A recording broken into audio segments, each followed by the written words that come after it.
अस्सलामु अलैकुम वरहमतुल्लाहि वबरकातुहू।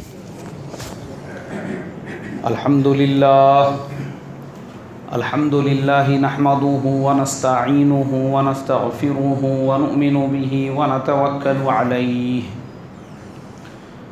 व नऊज़ु बिल्लाहि मिन शुरूरि अनफुसिना व मिन सय्यिआति अअमालिना। मन यहदिहिल्लाहु फला मुदिल्ल लहु व मन युद्लिल्हु फला हादिय लहु व नशहदु अन ला इलाहा इल्लल्लाहु वहदहु ला शरीका लहु व नशहदु अन्ना सय्यिदना व मौलाना मुहम्मदन अब्दुहु व रसूलुहु अल्लज़ी उर्सिला बिल हक़्क़ि बशीरन व नज़ीरा। अम्मा बादु फ़क़द क़ाल अल्लाहु तबारक व तआला अऊज़ु बिल्लाहि मिनश शैतानिर रजीम बिस्मिल्लाहिर रहमानिर रहीम। शहरु रमज़ानल्लज़ी उन्ज़िला फ़ीहिल क़ुरआन हुदल लिन्नासि व बय्यिनातिम मिनल हुदा वल फ़ुरक़ान। सदक़ल्लाहुल अज़ीम। भाई, मैं रोज़ाना मगरिब के पहले भी ये ऐलान करता हूँ, जो लोग पहले आए हुए हैं वो पहले आगे की सफ़ों को पुर करें।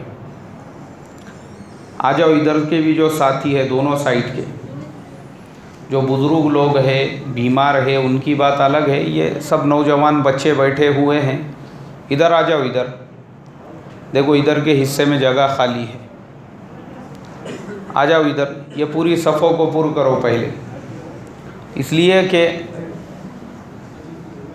मस्जिद के अंदर अगर सफ़े सही होंगी तो फिर हमारी जो घरेलू ज़िंदगी है, कारोबार की ज़िंदगी है, वो भी सही होंगी।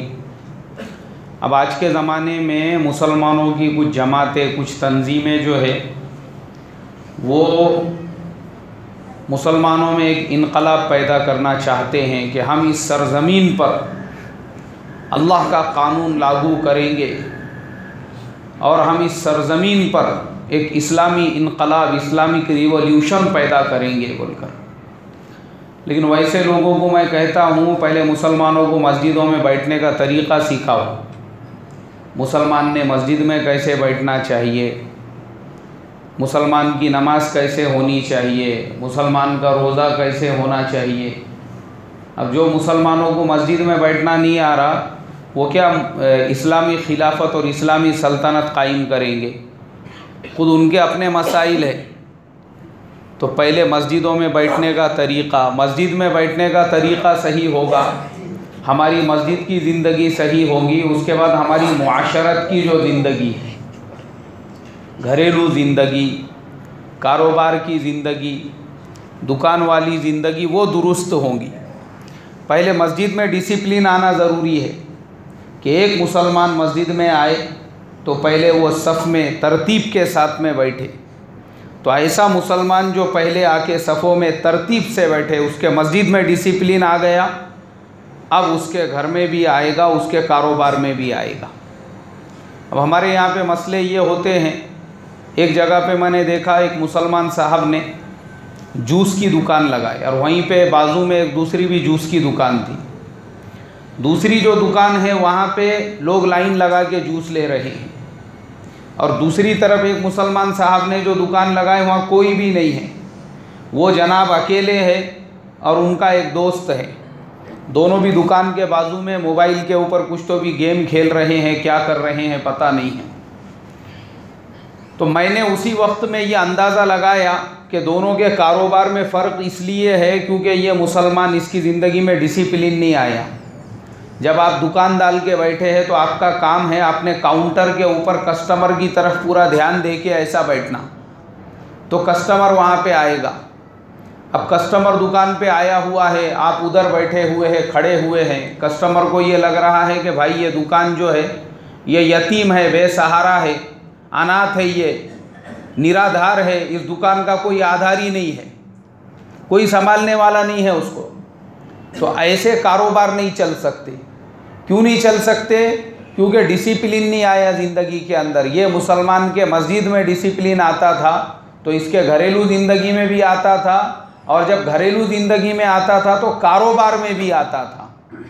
तो कारोबार भी इसका एकदम सिस्टमेटिक तरीक़े से चलता था कि एक मुसलमान का कारोबार कैसे होना चाहिए, मुसलमान का व्यापार कैसे होना चाहिए, मुसलमान की तिजारत कैसे होनी चाहिए। तो इसलिए मेरे मोहतरम बुजुर्गों, हमारे मुल्क में आवाज़ें लगाने को पैसे नहीं लगते।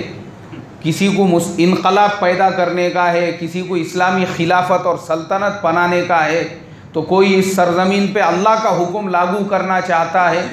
लेकिन पहले जो है हमारे मस्जिदों में डिसिप्लिन आना ज़रूरी है, यहाँ पे अल्लाह का हुक्म ज़रूरी है, यहाँ पर जो है खिलाफत और हुकूमत ज़रूरी है। जब एक मुसलमान को मस्जिद में बैठना आ जाएगा, फिर वो मुसलमान की घरेलू, उसकी कारोबार, उसकी माशरत, उसकी मईशत, वो सारी चीज़ें दुरुस्त होंगी।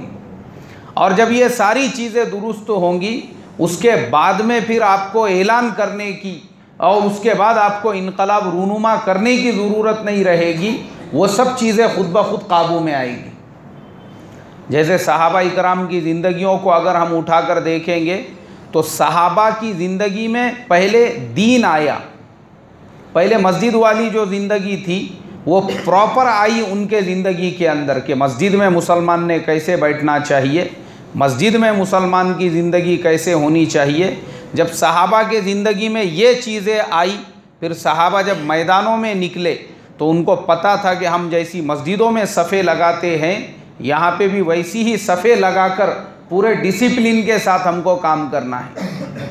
और जब सहाबा ने वहाँ पे ऐसे काम किया तो दुनिया की तारीख़ जानती है कि पूरी दुनिया के अंदर कोई इलाका, कोई ख़ित्ता, कोई ऐसा मुल्क बाकी नहीं रहा था जहाँ पे सहाबा इकराम दीन, ईमान की दावत लेकर ना पहुँचे हो। यहाँ तक कि एक वक्त ऐसा आया कि पौन दुनिया के ऊपर सिर्फ मुसलमानों का सिक्का चलता था। तो ये सब चीज़ें कब होती है? पहले अपने ज़िंदगी में डिसिप्लिन आना। हम मस्जिद में गए तो पहले हम तरतीब से बैठे। ये नहीं है कि मस्जिद में गए तो बेतरतीबी के साथ कोई यहाँ बैठ गया, किसी ने उधर जगह पकड़ लिया, किसी ने कोना पकड़ लिया। तो ये जो लाइफ रहती ना, तो ऐसा जो इंसान रहता, जैसे बेतरतीबी उसके मस्जिद के ज़िंदगी में है, समझना उसके घर के ज़िंदगी में भी ऐसी तरतीबी बेतरतीबी है। कहीं पे भी खाना खाया तो प्लेट छोड़ दिया, वहीं बैठे बैठे कुर्ते से हाथ पोंछ दिया खाने के बाद में, वहीं खाते खाते नाक भी छिनक दे रहा बाजू पीछे मुंडी करके। ये समझ में आता ये इंसान ऐसा है बोल के, क्योंकि इसको मस्जिद में जब बैठना नहीं आया, इसके मस्जिद में डिसिप्लिन नहीं आया, तो समझ जाने का इसके घर में भी डिसिप्लिन नहीं होगा। नापाक लुंगी है, वही मुसल्ले के बाजू में लटक रही है, दोनों की जगह अलग अलग नहीं है, नहीं आया रहने का सलीका। नापाक हो गए वे है, दोपहर 2 बजे 3 बजे तक वैसी ज़िंदगी गुजर रही है, क्योंकि डिसिप्लिन नहीं आया। जो प्लेट में खाना खाए उसी में हाथ धो डाले, वैसी बैठे बैठे अपना जगह पे। वो उठ के वहाँ पे हाथ धोने के लिए वॉश बेसन तक जाने को तैयार नहीं है। तो डिसिप्लिन नहीं आया ज़िंदगी के अंदर। तो इसके लिए मोहतरम बुजुर्गों, एक मुसलमान कैसे होता है? एक आर्मी के जवान के जैसा मुसलमान की ज़िंदगी वैसे होनी चाहिए जैसे आर्मी जवान होता है। पूरा उसकी ज़िंदगी में एक डिसिप्लिन होता है, तरतीब होती है, कहाँ बैठना है, कहाँ उठना है, कहाँ पे क्या करना है, वो उस तरीक़े से ज़िंदगी गुजारता है। तो मुसलमान ने भी वैसे होना चाहिए। मस्जिद में आ गए तो एकदम एक्टिव, मैंने कैसा सफ़ के अंदर बैठना चाहिए। इफ्तार का वक्त हो गया तो वो टाइम पे एक्टिव, अब मेरी इफ्तार कैसे होनी चाहिए। हर टाइम पे एक मुसलमान ऐसे होना चाहिए। तो फिर मुसलमान की बाकी की जो ज़िंदगी है, अल्लाह ताला वो ज़िंदगी को भी बदलने के फ़ैसले करेगा, जैसा कि मैंने आपको बताया सहाबा की ज़िंदगी में था। जब सहाबा की मस्जिद वाली ज़िंदगी वो पूरी डिसिप्लिन और वो पूरी तरह से तरतीब में आ गई, तो फिर सहाबा के घर की ज़िंदगी भी वैसी हो गई। उसके बाद सहाबा की कारोबार की ज़िंदगी, कारोबार में भी सहाबा गए। देखो, सहाबा ने छोटी मोटी तिजारतें नहीं की हुई है। सहाबा की तिजारतों को, सहाबा के कारोबार को हम देखेंगे ना, मैं आपको लिख के देता हूँ, लिख के, ज़ुबानी नहीं। पूना शहर में तो क्या, पूरे महाराष्ट्र में इतना बड़ा व्यापारी नहीं होगा जितने बड़े हज़रत अब्दुर्रहमान इब्ने औफ रज़ी अल्लाह ताला अन्हु थे। कौन थे भाई बोलो? अरे भाई बोलो ना। हज़रत अब्दुर्रहमान इब्ने औफ रज़ी अल्लाह ताला अन्हु, वो इतने बड़े व्यापारी थे हमारे आज के ज़माने में। उनके पास में जब उनका इंतकाल हो रहा था तो जो सोना था उनके पास, वो आज के मार्केट के रेट के हिसाब से अगर हम गिनेंगे, मैंने एक बार उसका हिसाब करा था, जब सोने का रेट 8,000 रुपये तोला था तो वो टाइम पे कुछ 80,000 करोड़ होते थे। अब सोने का रेट 32,000 रुपये तोला है। अब सोचो, अब 4 गुना से ज़रब दो उसको। 8,000 को जब हमने किए थे, अभी 16 और 16 से 32, तो अंदाज़ा लगाओ वो टाइम पे जब उनकी प्रॉपर्टी 80,000 करोड़ रुपयों की थी तो आज के ज़माने में कितने करोड़ की होंगी भाई जी? 32,000। कोई हिसाब नहीं है उसका, हिसाब ही नहीं लगा सकते हम। हज़रत अब्दुर्रहमान इब्ने औफ रज़ी अल्लाह ताला अन्हु, तो सहाबा इकराम ने ऐसी तिजारतें की। कब की? उन्होंने, उनके ज़िंदगी में वैसा डिसिप्लिन आया था, तरतीब आई थी।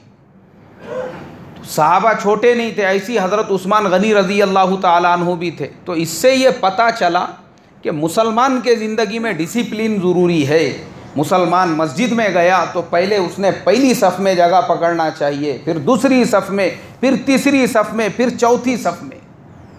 ऐसी मुसलमान की ज़िंदगी होती है। फिर मस्जिद में इसकी ज़िंदगी तरतीब पे आ गई, अब घर की ज़िंदगी भी तरतीब पे आ जाएंगी। फिर कारोबार भी इसका तरतीब पे आएगा कि ये अपने काउंटर पे बराबर बैठा हुआ है, ये नहीं है कि लोग आके खड़े हुए हैं और वो उधर खड़ा हुआ है आधा किलोमीटर दूर दुकान से। ऐसा नहीं होना चाहिए। तो इसके लिए मेरे मोहतरम बुजुर्गों, फिर अल्लाह बरकतें भी देता है। क्या देता है अल्लाह ताला? बरकतें भी देता है, जो सहाबा इकराम के ज़िंदगियों में और सहाबा के कारोबार में अल्लाह तबारक व ताला ने बरकतें अता फरमाई थी। तो इसका हम ख्याल रखें। एक मोमिन, उसकी सहरी कैसे होना चाहिए, उसका इफ्तार कैसे होना चाहिए, और इफ्तार के बाद में उसका खाना कैसे होना चाहिए, ये जितनी सुन्नतें हैं ना हमको किताबों में मिलती है, ये काय के लिए मिलती है?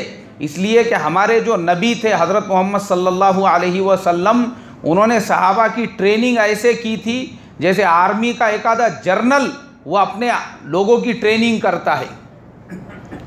अल्लाह के नबी सब सिखाते थे सहाबा को। सहाबा ने मस्जिद में कैसे बैठना चाहिए, सहाबा ने मैदान में कैसे खड़े होना चाहिए, यहाँ तक के सहाबा के कुश्ती के मुकाबले कराते थे अल्लाह के नबी, उनको एकदम एक्टिव और फिट रखने के वास्ते।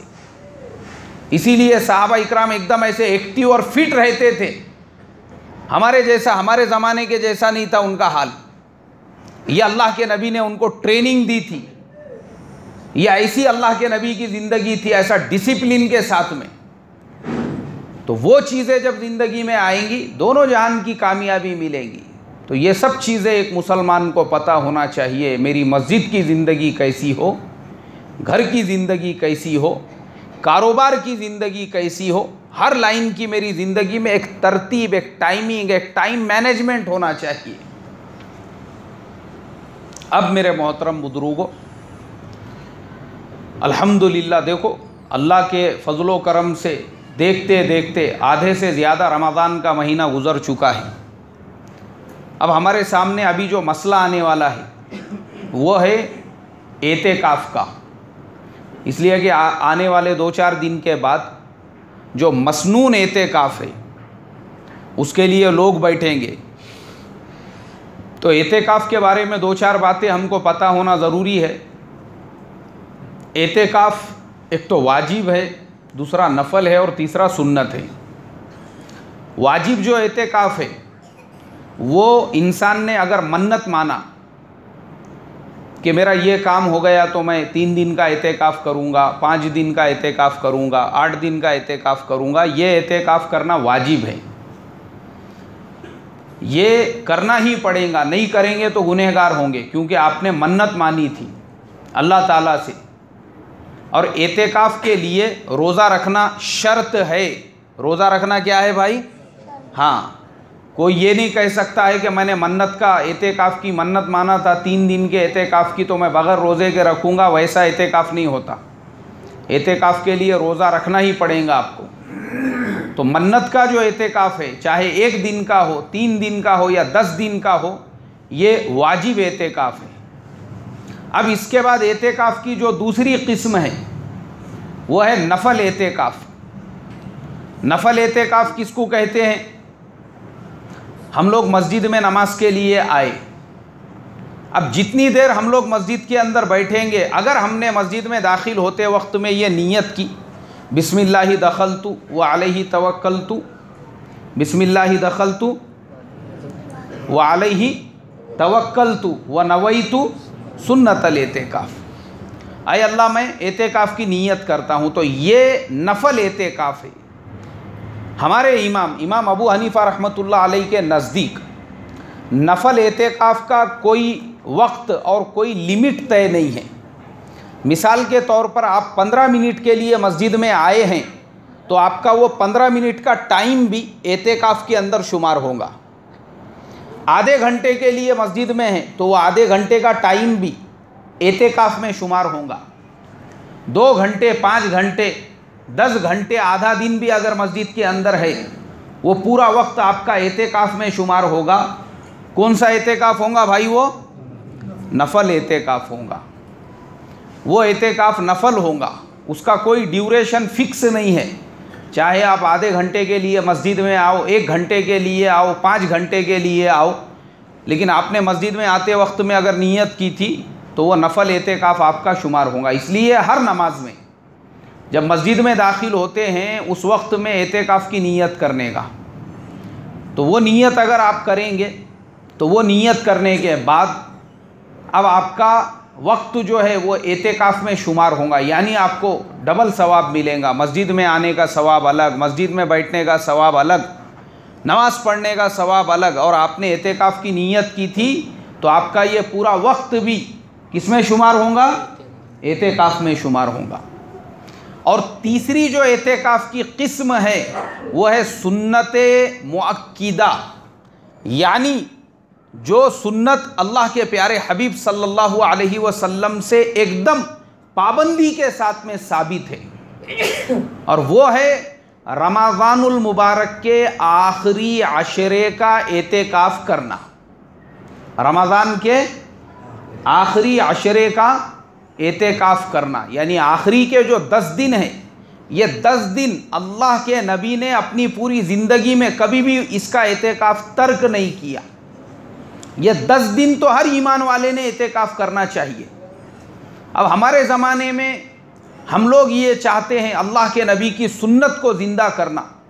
मैं ये कहता हूँ भाई, जो लोग ज़रा सी सुन्नतें पूछते हैं, ये सुन्नत है, वो सुन्नत है, पैजामा ऐसा पहनना सुन्नत है, टोपी वैसी पहनना सुन्नत है, खाना ऐसा खाना सुन्नत है, और फलाना काम करना ऐसा सुन्नत है, तो मैं ये कहता हूँ कि जो लोग सुन्नतों से इतनी ज़्यादा मोहब्बत रखते हैं, उन्होंने ये 10 दिन का एतेकाफ़ तो किसी भी हाल में नहीं छोड़ना चाहिए।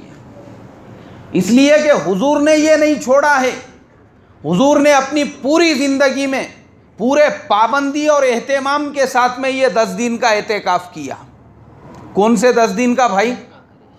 रमज़ान के आखिरी अशरे का, आखिरी 10 दिनों का एतेकाफ़ पूरे एहतमाम से अल्लाह के नबी फरमाते थे, पूरे एहतमाम से।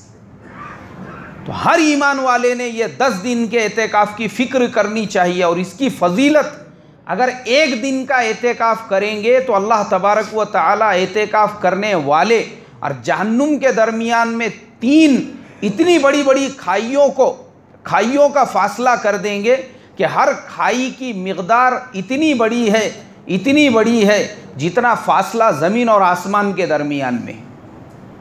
एक खाई इतनी बड़ी होंगी, ऐसी 3 खाइयाँ होंगी उस इंसान और जहन्नुम के दरमियान में जो 1 दिन का एतेकाफ़ रखे। अब जो 10 दिनों का एतेकाफ़ करेगा, सोचो अल्लाह उसको कितना इनाम और इकराम अता फरमाएंगे। तो इसके लिए मेरे मोहतरम बुजुर्गों, एतेकाफ़ बहुत बड़ी इबादत है। हर मुसलमान ने, हर ईमान वाले ने ये कोशिश करना चाहिए, ये फ़िक्र करनी चाहिए कि भाई मैं अपने टाइमिंग को आगे पीछे करके अपने वक्त की कुर्बानी देकर 10 दिनों का मस्जिद के अंदर एतेकाफ़ करूँ। और ये 10 दिनों के एतेकाफ़ करने का फ़ायदा ये है, आप अल्लाह के दरबार में पड़े हुए हैं। अब आप अल्लाह से जो दुआ करेंगे अल्लाह आपकी दुआ को रद्द नहीं फरमाएगा, इसलिए कि आप किसके दरबार में पड़े हुए हैं भाई? अल्लाह के दरबार में पड़े हुए हैं, अल्लाह के घर में पड़े हुए हैं एतेकाफ़ की नीयत से।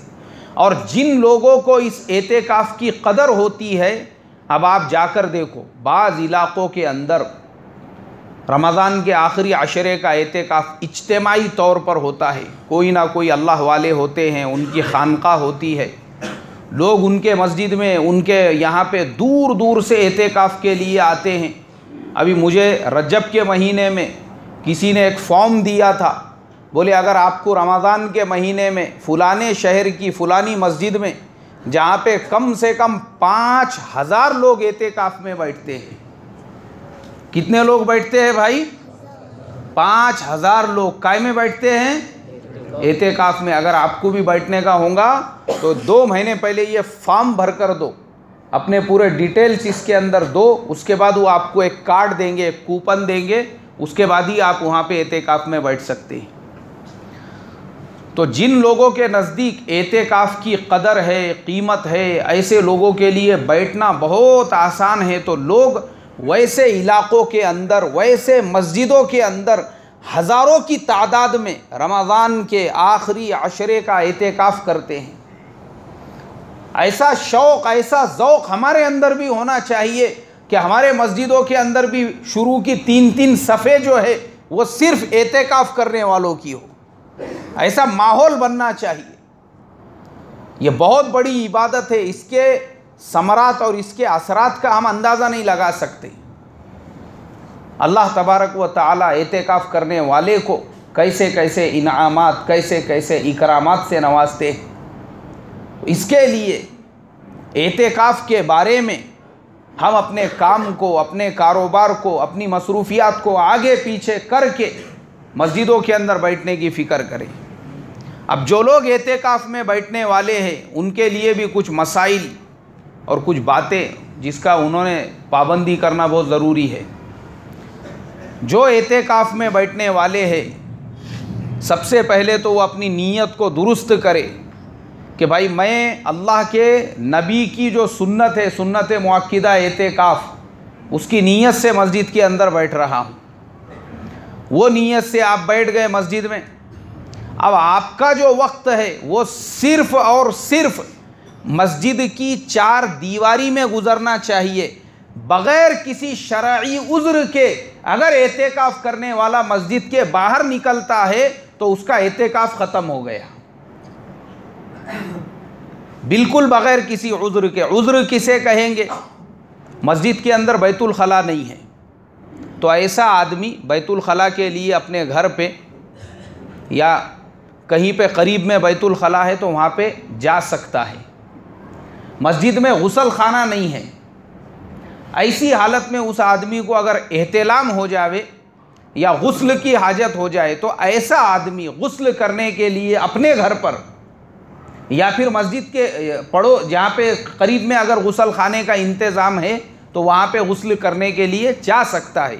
इसको शरई उज़्र कहते हैं। क्या कहते हैं भाई? इसको शरई उज़्र है। बैतुल खला के लिए जाना, ज़रूरत के लिए जाना या फिर गुस्ल करने के लिए जाना।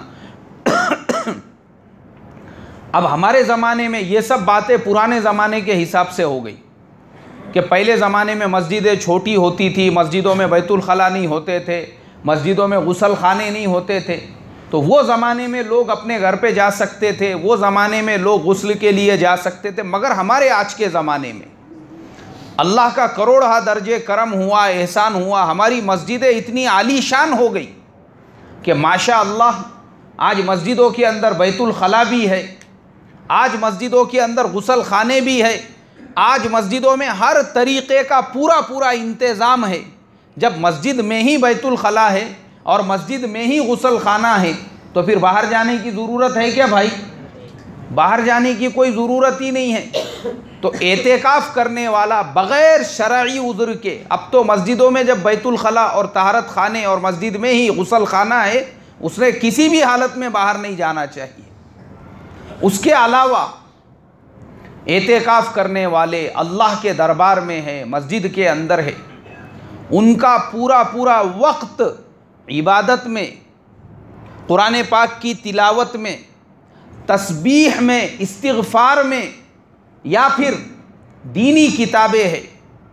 आप हदीस की किताब पढ़ सकते, आप अंबिया के वाक़ियात पढ़ सकते, तफसीर की किताबें, मसले मसाइल की किताबें, जो पढ़ना है वो पढ़ सकते। आपको पूरी इजाज़त है, इसलिए कि दीन की किताब का पढ़ना भी वो भी इबादत है। चाहे आप हदीस की किताब पढ़ो, मसाइल की किताब पढ़ो, तफसीर की किताब पढ़ो। तो एतेकाफ़ में बैठने वाले ने अपना वक्त तिलावत में, तस्बीह में, इस्तिग़फ़ार में या फिर दीनी किताबों के पढ़ने पढ़ाने में गुजारना चाहिए। उसके अलावा अगर एतेकाफ़ में बैठने वाला वो बयान की मजलिस में बैठना चाहे, बिल्कुल बैठ सकता है। इसका मतलब ये नहीं है कि भाई एतेकाफ़ में जो बैठा हुआ है वो मस्जिद के दूसरे आमाल से बिल्कुल अलग थलग होके रहेगा, नहीं, ऐसा नहीं। आप अगर एतेकाफ़ में हैं, मस्जिद में बयान हो रहा है, आप बिल्कुल आके उसमें बैठ सकते हैं, या ख़ुद एतेकाफ़ करने वाला भी बयान कर सकता है, क्योंकि ये दोनों काम दीन के काम हो रहे हैं। इसका भी हम ध्यान रखें। बाकी जो फजूल चीज़ें हैं उससे एतेकाफ़ करने वाले ने बचना चाहिए। जैसे हमारे आज के ज़माने में मोबाइल फ़ोन वग़ैरह है। अब ये मोबाइल फ़ोन जो है इसके अंदर किताबें हैं, तो बिल्कुल आप उसमें से किताब पढ़ सकते। ये मोबाइल फ़ोन के अंदर अगर बयानात वग़ैरह है बुज़ुर्गों के, अल्लाह वालों के, सुन सकते आप, कोई हरज नहीं है। लेकिन मोबाइल में गेम खेलते बैठना, आप एतेकाफ़ में हैं, अगर एतेकाफ़ में नहीं भी है तो भी मस्जिद के अंदर अगर आप हैं, और मस्जिद में अगर नहीं है, मस्जिद के बाहर भी है, तब भी मोबाइल फ़ोन पर गेम खेलना ये हराम और नाजायज़ है।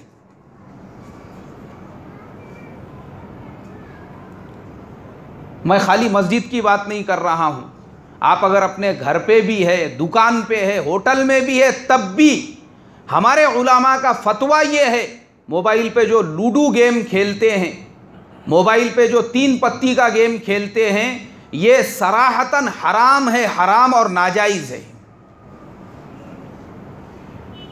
इसलिए कि इससे दीन का कोई फ़ायदा नहीं है। दीन का कुछ फ़ायदा है क्या भाई? इससे नहीं है। अच्छा, दुनिया का भी फ़ायदा नहीं है।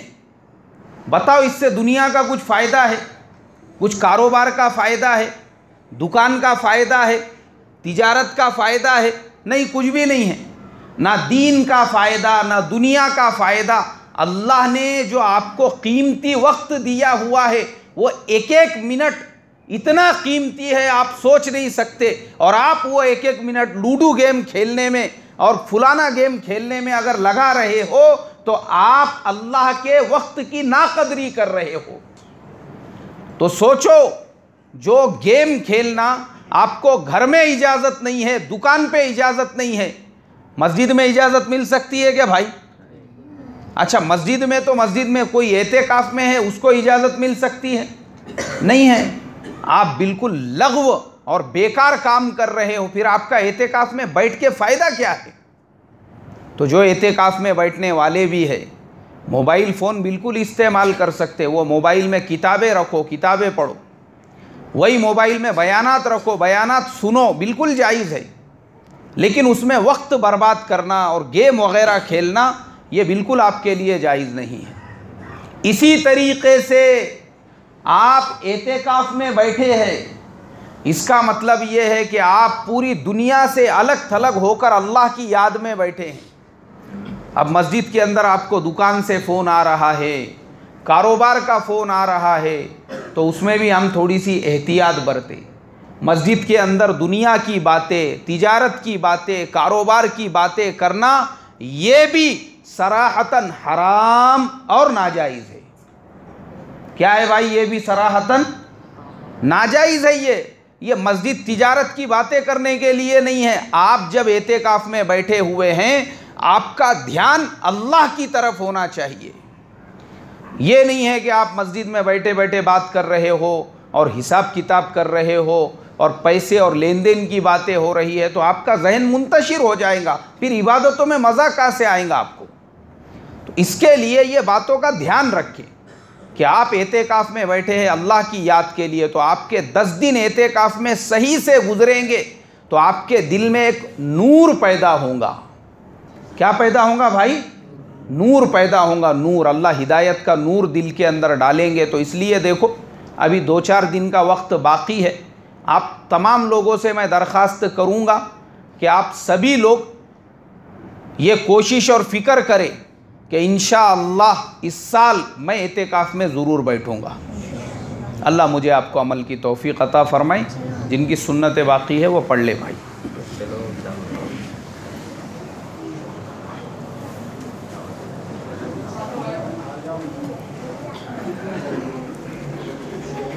भाई साथी आगे आगे बढ़ते जाए। देखो आगे आगे बढ़ो और ये हमारे बच्चों को जाने दो पीछे। आगे आगे बढ़ते जाओ साथी, आगे बढ़ते जाओ।